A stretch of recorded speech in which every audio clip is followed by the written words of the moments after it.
Hi, this is Dr. Tom Mariba from OrthopaedicSpineDoc. Today we'll be talking about causes of low back pain and management of those conditions. Back pain is a very common condition around the lumbar area, this area here in the lumbar, and in people who are over 40, every year they've got 80% chance of developing low back pain of varying severity and duration. So what are some of the common causes of low back pain? So we classify them into two main groups. The first one we call pathological, where we're going to be looking for specific pathological condition that needs to be addressed. The first one is trauma. If somebody has been injured and then they've got pain, then it could be maybe soft tissue injuries, or it could also be fractures of the bones of the spine that has been damaged either at the back, the spinal process, or the lamina, or the vertebral body anterior, or maybe a combination of those. So one need to do a good history, good clinical examination, and an X-ray to check for those injuries. The second one is inflammatory conditions like rheumatoid arthritis, ankylosing spondylitis, seronegative, and other arthritis, which are many. Those typically have got a more associated morning stiffness. They can also have associated pain and swelling in the joints of the hands. And then one can do a blood test to find that there is inflammatory process that is going on, and also do rheumatoid factor, and also what we call HLA-B27 for seronegative arthropathies.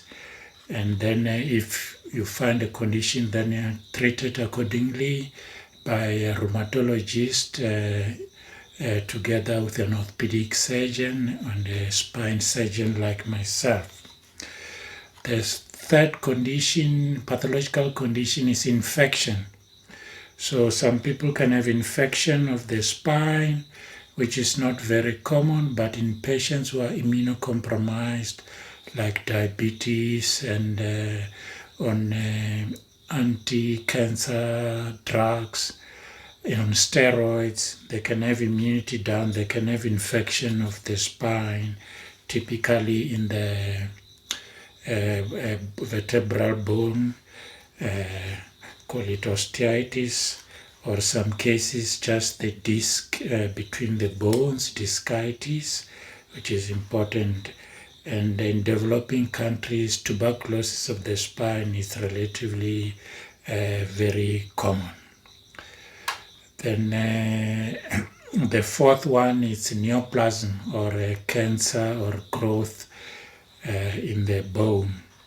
So those typically are suspicion in patients who've got pain that is always there, or some cases it wakes them at night. We call it a night pain or pathological pain that is always there, and it's sometimes getting worse by somebody lying at night, what we call night pain.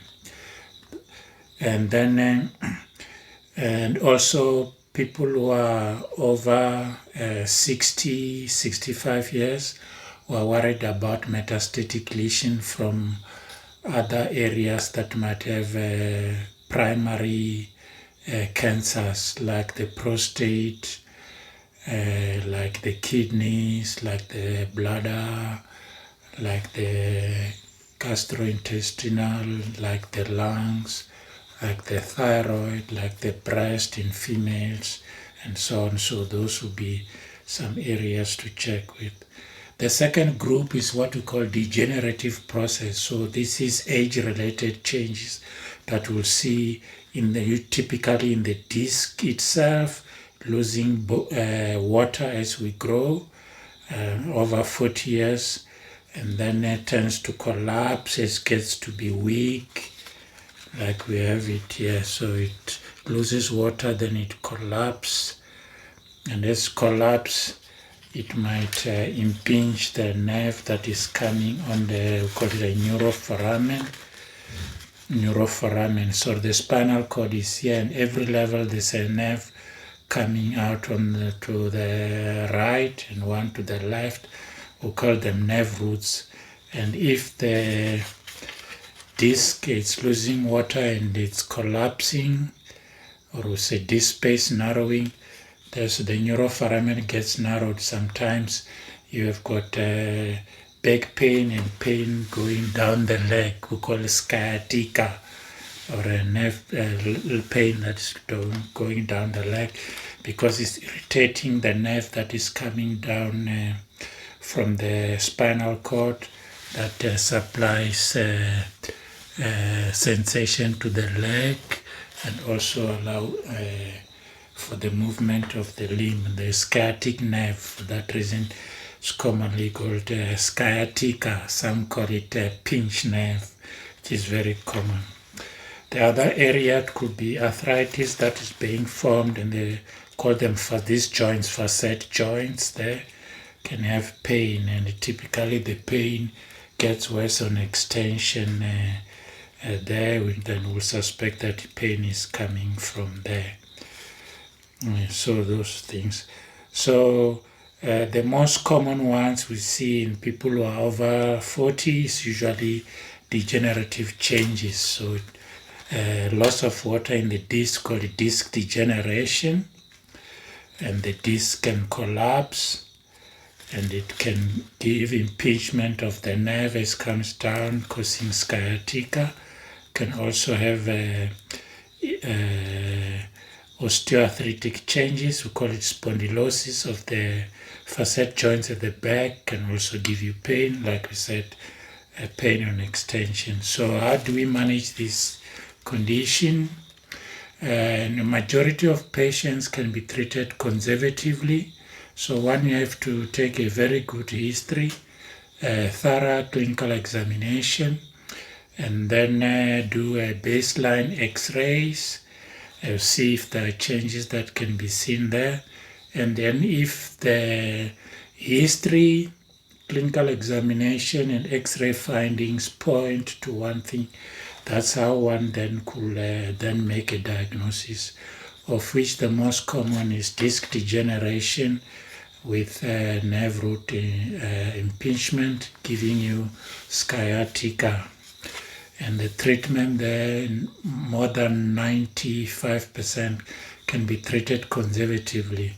So typically is to teach the patient to look after their back. We call them back care, that they shouldn't sit for too long, because when we sit, the pressure in the disc is at its highest, and the longer we sit, the pressure goes up. So one wants to limit the amount of sitting.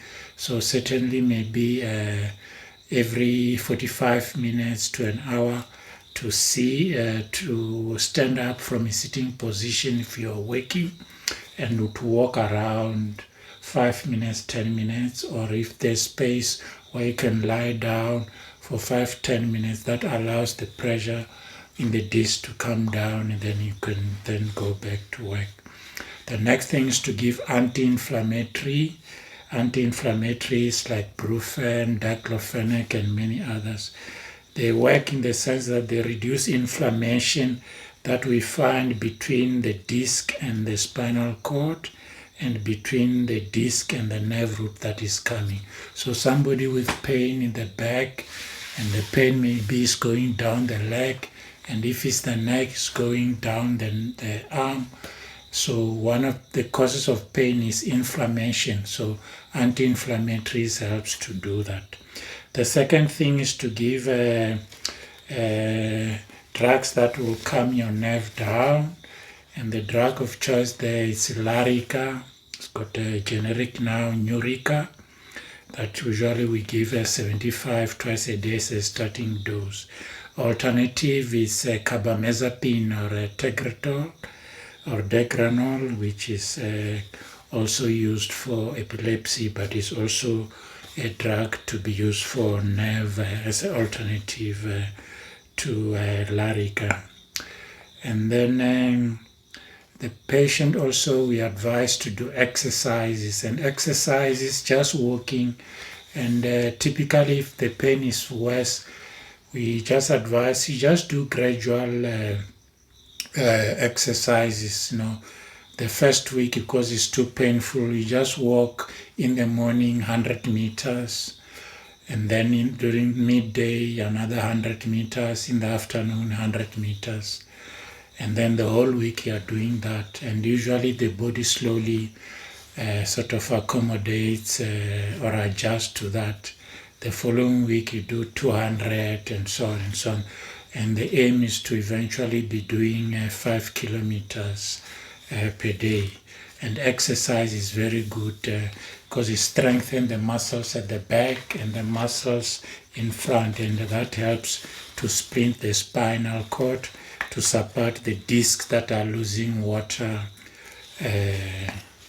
there. And often my patients always ask, what about the diet? Usually this is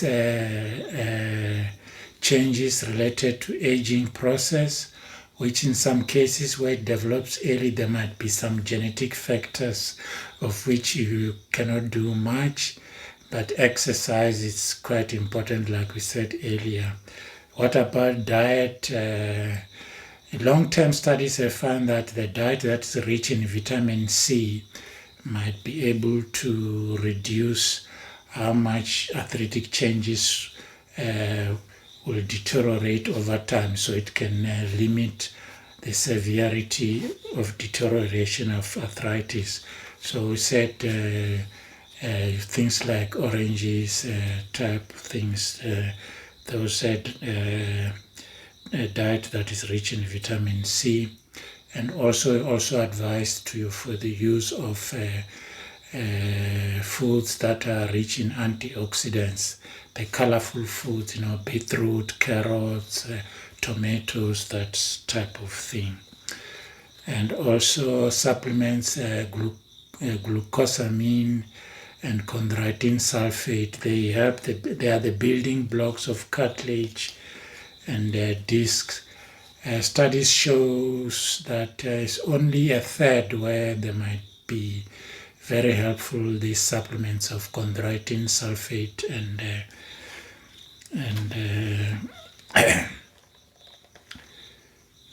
can help. The idea is that because supplements have got less side effects, if they're able to help you, though only a third is helpful, they can be something very useful as they don't have much side effects.